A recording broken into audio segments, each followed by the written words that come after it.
Le porte-à-porte, ça constitue un pilier central de la méthode Solucratie. On l'a déployé sur une grande diversité de territoires, que ce soit des villages, des quartiers, des zones rurales, des quartiers prioritaires. Et ça vise à collecter les besoins et les aspirations des habitants et des habitantes de manière inclusive et participative. Donc l'approche utilisée, elle repose sur la démarche appréciative. Donc l'idée, c'est de poser des questions qui sont positives, axées sur ce qui fonctionne et sur ce qu'on peut améliorer, plutôt que juste sur les problèmes rencontrés. Ça permet d'aborder les difficultés et les manques sous un angle constructif, sans générer de sentiments négatifs chez les personnes qui répondent. Donc les questions ouvertes, elles encouragent l'expression authentique des besoins, sans imposer de cadre préconçu ou des réponses trop limitées. Ça permet de contribuer à valoriser les habitants en leur donnant une perspective optimiste sur leur environnement et sur les possibilités d'évolution. C'est juste un processus qui est assez simple, qui repose sur deux étapes. On distribue des accroche-portes personnalisées, donc c'est la même chose que ce qu'on met sur les portes des chambres d'hôtel pour dire ne pas déranger, sauf que dessus on a mis les questions, l'explication de la démarche, et c'est laissé avec une indication sur la période de collecte, donc à quelle date ou à quelle période on va revenir pour les chercher. Et quand on va les collecter, on va prendre les accroche-portes qui sont remplies. Et s'il y en a un qui n'a pas été rempli, on va frapper et proposer une petite interview sur place en disant, ben voilà, est-ce qu'on peut vous poser les questions? Ça prend 2 minutes. Et cette méthode, elle garantit quand même un taux de réponse assez élevé, généralement entre 40 et 50%. Et les habitants qui ne souhaitent pas répondre, ils peuvent refuser aussi librement, ce qui respecte leur choix tout en maintenant une démarche bienveillante.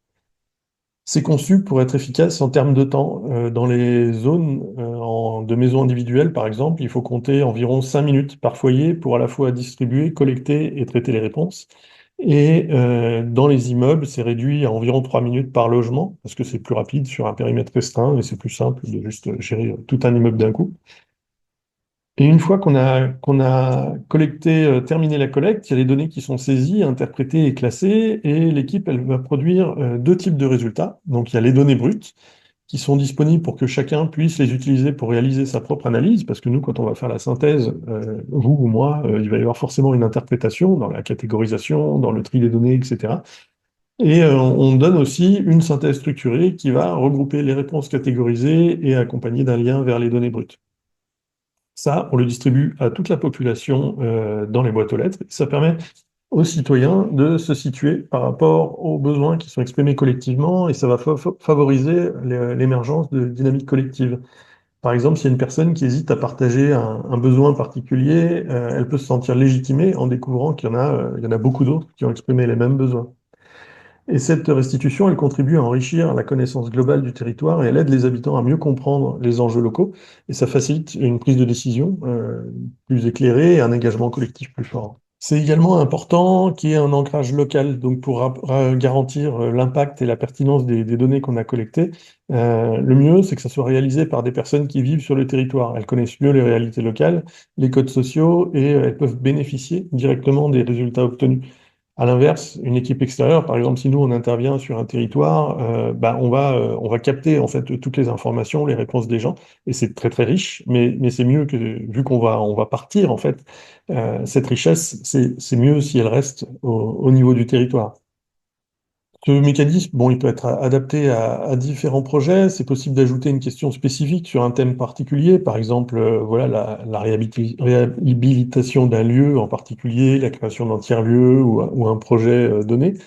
Mais c'est important de conserver une approche assez générale qui est axée sur les besoins et les envies globales, parce que les ateliers participatifs, ce sera plus adapté ensuite pour approfondir certaines thématiques.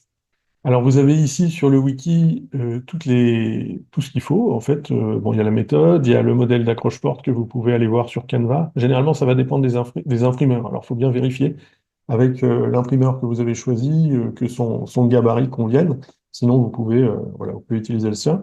Alors, il y a quelques retours d'expérience et il y a également un document de formation pour vous former, enfin pour former l'équipe locale, c'est-à-dire pour avoir la posture Bah, la posture qui va bien, c'est-à-dire d'être capable de se mettre en mode écoute d'être capable aussi de réagir suivant différents comportements que vous pouvez rencontrer. S'il y a des personnes qui parlent vraiment beaucoup trop, parce qu'il y a des gens qui ça leur fait du bien aussi de rencontrer d'autres personnes et de pouvoir parler de comment elles vivent leur territoire.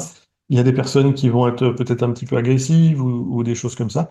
Et donc le fait enfin, de collectivement vous former ou parcourir ce document, ça vous permettra d'avoir des postures qui seront peut-être un peu plus adaptées et rassurantes pour vous lorsque vous allez faire le porte-à-porte.